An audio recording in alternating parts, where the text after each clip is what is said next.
The graph shows function m, a transformation of f of x equals x raised to the 1/2 power. So what we can do is, instead of writing x to the 1/2 power, should recognize that that is the same thing as taking the square root of x. And that's, to me, easier mathematical language for most students to deal with. So we're going to rewrite x to the 1/2 power as the square root of x. And get an idea of what this looks like. It obviously goes through the point 0, 0. We could trace this and see if we find some more points.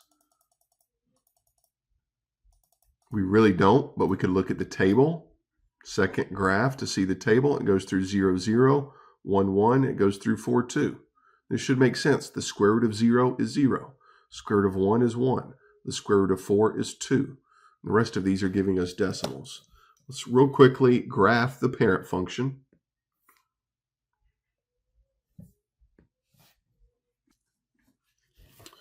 All right, third time's a charm. 0, 0, 1, 1, 4, 2. So this is the parent function. The question says replace a and h to create the equation for function m. So the blue graph is the before picture. And then that green graph is the after picture.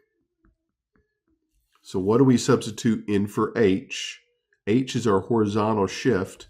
We just look at the anchor point. The anchor point specifically has shifted 1, 2, 3 to the left. So h should be 3. Now the a value, this deals with how the graph is being vertically stretched. So notice how that green graph, it goes up vertically a little bit quicker than the blue graph does. So what we can do is we can examine this point right here. Well, what are the coordinates for that point?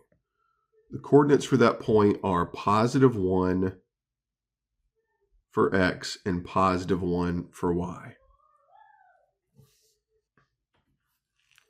Well, looking at the same spot on this graph, how has it been vertically stretched? What are the coordinates for this point? The x value is 1,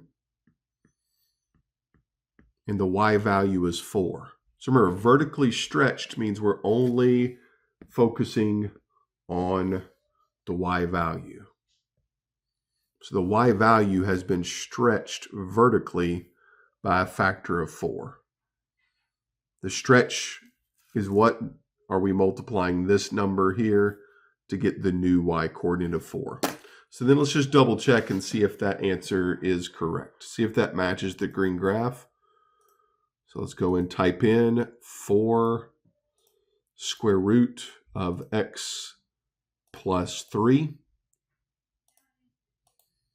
Graph it. And yeah, that does appear that that's a match. So that is our correct answer. You could write this with the radical form or with the rational exponent form. Both, either this